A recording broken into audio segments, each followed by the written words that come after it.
Buenas tardes, soy estudiante de la UNEFA del octavo semestre de Ingeniería Civil, Núcleo Táchira. Yo les vengo a explicar sobre los métodos de análisis sísmicos.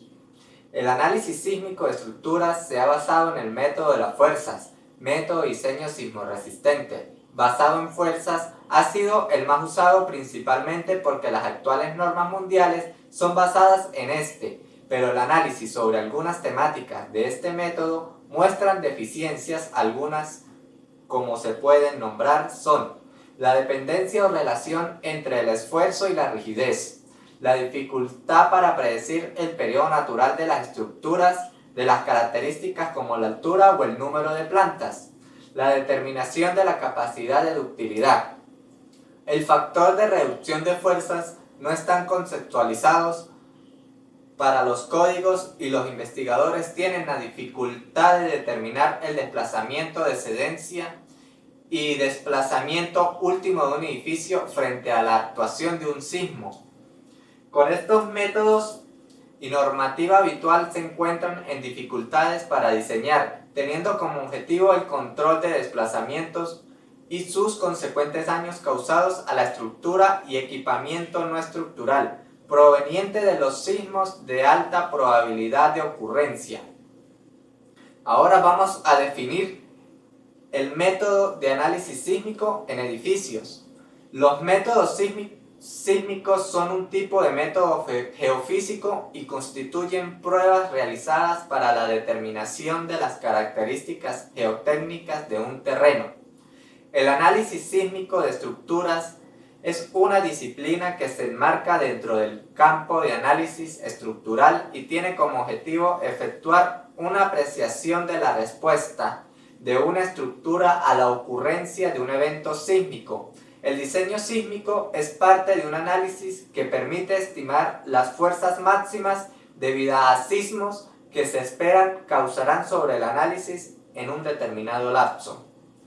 Criterios del diseño sísmico. Entre ellos se encuentran el estado límite de servicio, el estado límite de integridad estructural y el estado límite de supervivencia. El estado límite de servicio se trata en que no exceden deformaciones que ocasionen pánico a los ocupantes ni daños en elementos no estructurales.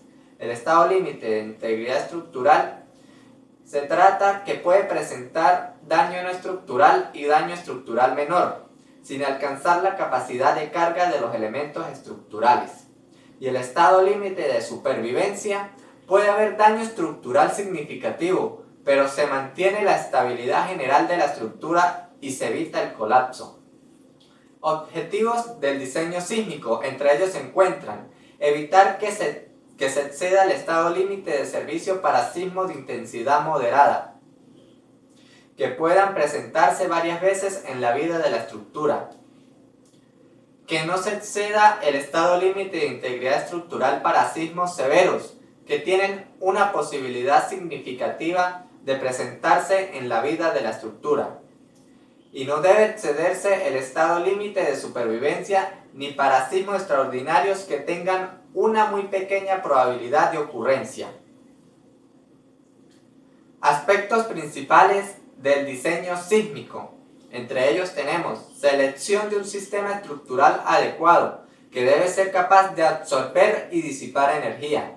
El análisis sísmico, los reglamentos definen las acciones sísmicas para calcular la respuesta de la estructura y proporcionan métodos de análisis.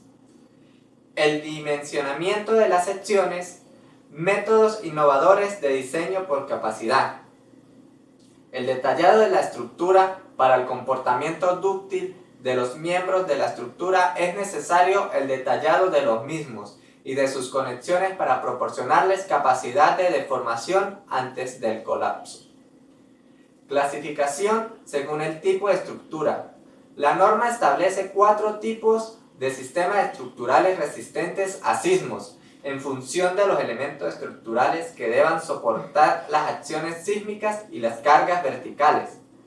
Tipo 1. Estructuras capaces de resistir la totalidad de las acciones sísmicas mediante sus vigas y columnas, tales como los sistemas estructurales constituidos por pórticos. Los ejes de columnas deben mantenerse continuos hasta su fundación.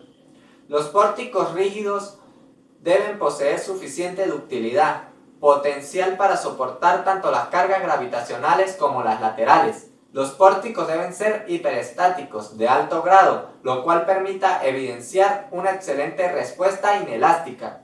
También deben ser capaces de permitir aceptables desplazamientos laterales mientras su capacidad portante bajo cargas gravitacionales permanece intacta.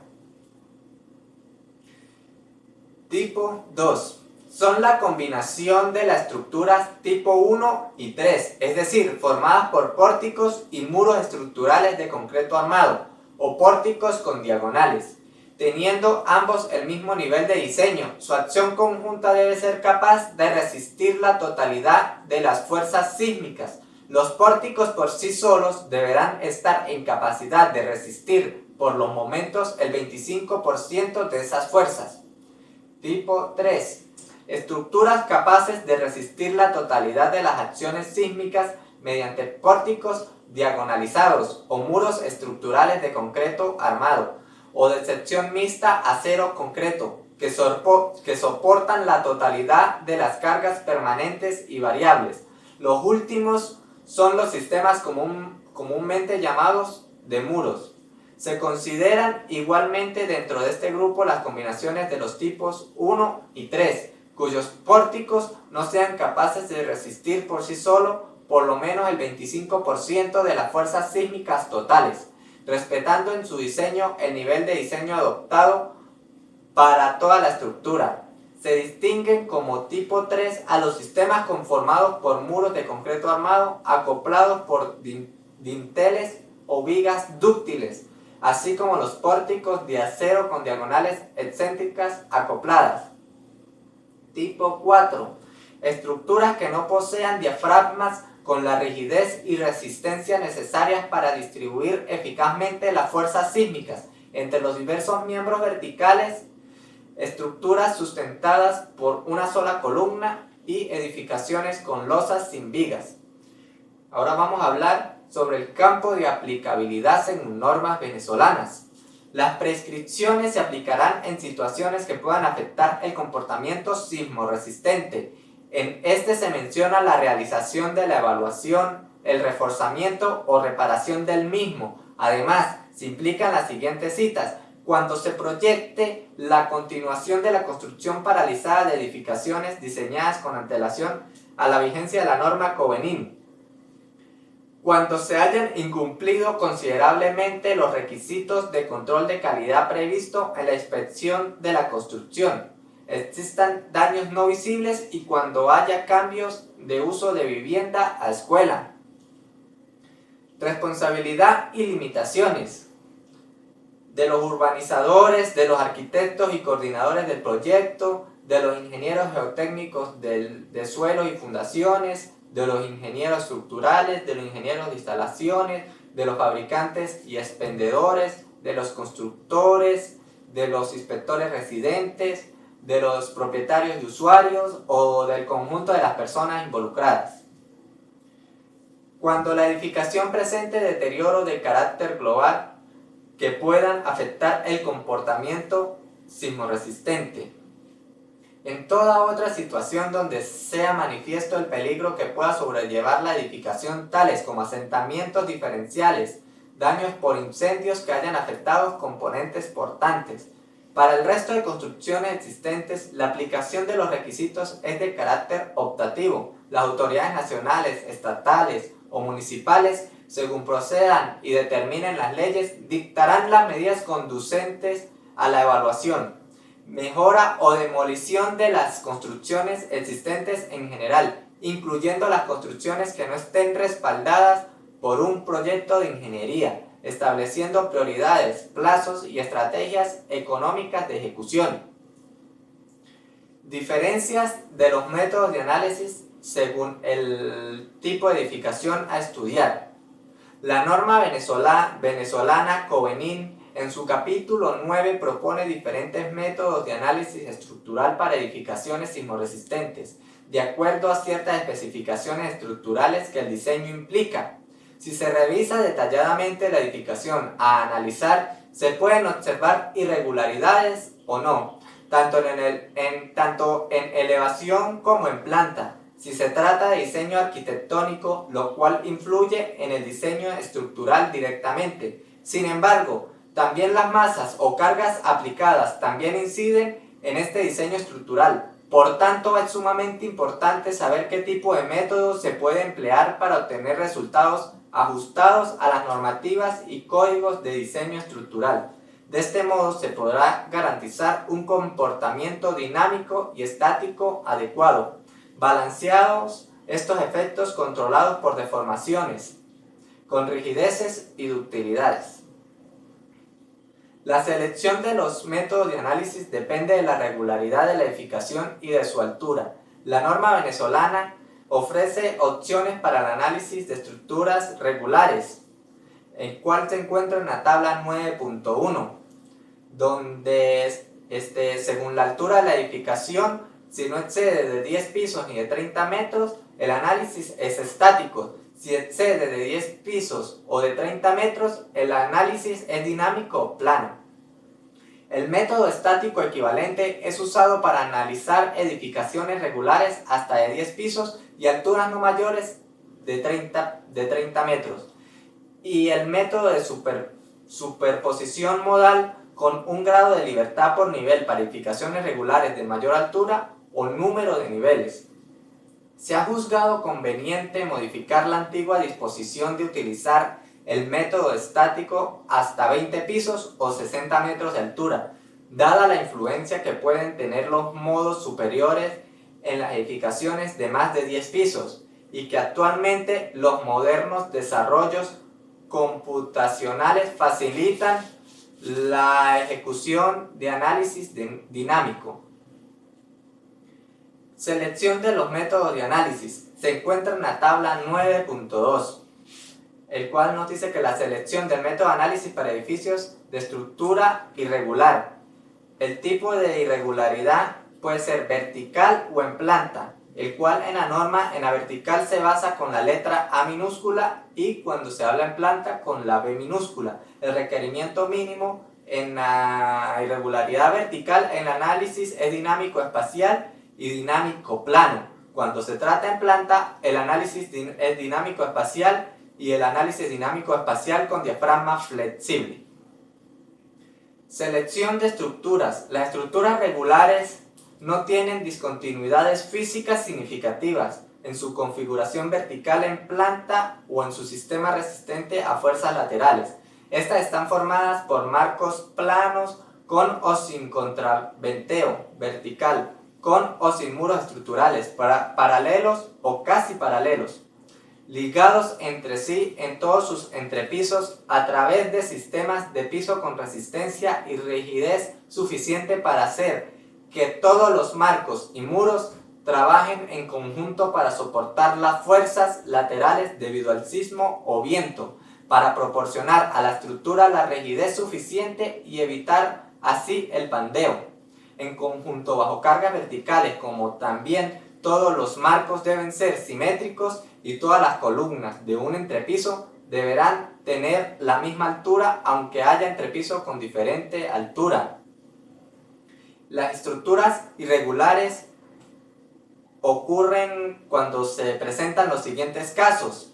No está formado por marcos planos, no están los muros paralelos entre sí, no forman dos sistemas de marcos perpendiculares entre sí, los sistemas de piso no tienen la rigidez o resistencia suficiente para distribuir fuerzas laterales de manera uniforme, cuando las zonas importantes de los entrepicios están huecas, cuando la geometría de los marcos difiere sustancialmente de unos a otros, cuando algún entrepiso tiene columnas de distinta altura, o una estructura puede ser regular en una dirección e irregular en otra.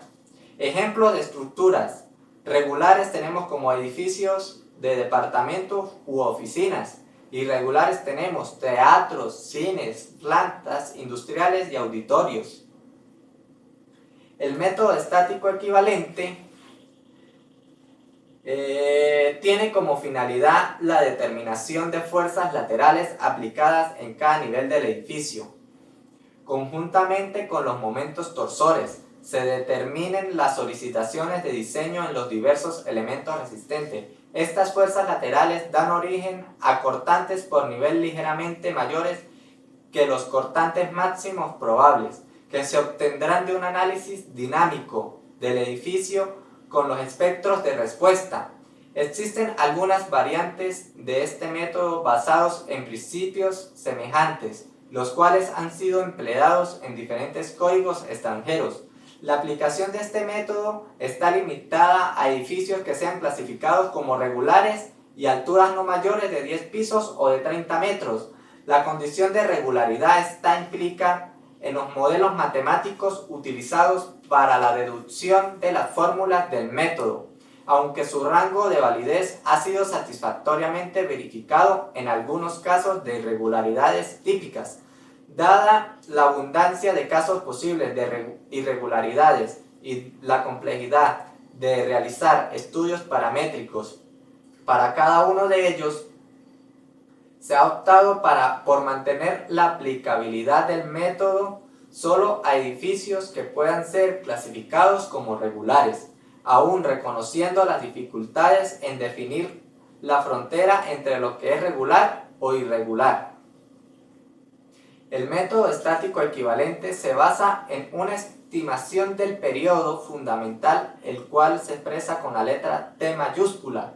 Es posible predecir el cortante en la base, tanto en la estimación del cortante en la base como en la determinación de su distribución vertical. Se ha incorporado el efecto de los modos superiores al fundamental. A diferencia de otros métodos, el método estático equivalente reconoce explícitamente que el efecto de los modos superiores no solo depende de la flexibilidad de la edificación, sino también de las características del espectro sísmico especificado. En efecto, para las formas espectrales establecidas, la influencia de los modos superiores depende significativamente de la ubicación del periodo fundamental del edificio en el espectro considerado. Esta influencia se cuantifica apropiadamente por el cociente T mayúscula entre T minúscula asterisco, siendo T mayúscula asterisco el periodo que define el inicio de la zona descendente del espectro para periodos largos. Para la aplicación de este método es necesario modelar adecuadamente la distribución de masas. De una manera general, un piso se idealiza como una masa concentrada en el diafragma. La tabiquería que ocupa los entrepisos debe repartirse racionalmente entre los diversos niveles. Ahora vamos a hablar sobre el análisis modal. El análisis modal es aplicable para calcular la respuesta elástica lineal de estructuras de varios grados de libertad. La respuesta de la estructura es determinada mediante la superposición de las respuestas individuales en cada uno de sus modos naturales de vibración. Cada modo está caracterizado por su propio patrón de deformaciones, es decir, su forma modal. Igualmente, cada uno tiene su propia frecuencia de vibración, la frecuencia modal, así como su propio amortiguamiento. El método de superposición modal tiene un fundamento similar al método espectral, pero para el análisis de las diversas cargas dinámicas en lugar de una envolvente de aceleraciones. Ensayos a escala natural y análisis de la respuesta sísmica de las estructuras de edificios han comprobado que el método de análisis elástico modal con la acción sísmica descrita por su espectro de respuesta constituye una buena aproximación para el análisis de la respuesta inelástica. Ahora vamos a hablar sobre el método de superposición modal con 3 grados de libertad por nivel. Desde el punto de vista matemático, el movimiento de un vibrador complejo se puede representar por superposición de los movimientos de los vibradores que representan los distintos modos naturales de vibración. Una ventaja importante del método es que generalmente un número relativamente pequeño de modos tienen influencia significativa en la respuesta de la estructura y esto permite simplificar el análisis. En consecuencia, es necesario evaluar la respuesta para cada modo y luego superponer la influencia de los distintos modos. Esto es relativamente fácil cuando las excitaciones son sencillas, en particular una excitación periódica porque la respuesta se puede expresar en forma cerrada. La aplicación más común del método es la obtención de valores de la respuesta estructural elegida, es decir, los valores máximos de las variables que supuestamente representan el comportamiento de la construcción por superposición de respuestas espectrales. Una vez elegida la respuesta más apropiada para describir el comportamiento de la estructura, el resultado se puede obtener de dos modos: obtener el valor máximo por integración directa, lo que implica definir acelogramas de excitación, o bien utilizar el espectro de proyecto y superponer los valores de respuesta modales. El espectro de proyecto permite obtener el valor máximo probable de la respuesta elegida para cada uno de los vibradores simples que se representan a cada modo. Este valor máximo corresponde a la máxima excitación sísmica que se supone puede ocurrir en la zona. El estudio probabilístico clásico de la respuesta para excitaciones caóticas para sismos en sistemas inelásticos lineales de varios grados de libertad conduce a que el valor máximo probable de la respuesta se obtiene por la suma geométrica de las respuestas modales cuando los modos tienen periodos suficientes diferentes de 2. Cuando los modos tienen periodos próximos, el valor máximo más probable corresponde a la suma de los valores absolutos. En ambos casos, el valor obtenido es el máximo más probable en valor absoluto. Ahora, como conclusiones, tenemos que los métodos de análisis sísmicos, en el caso de Venezuela, se hallan estipulados en los códigos y entendidas como normas COVENIM. En términos absolutos, no existe un método recomendable que proporcione resultados óptimos. Es necesario analizar los métodos a la luz de la información sísmica y estructural disponible, así como a la luz de los objetivos del estudio de riesgo. Muchas gracias.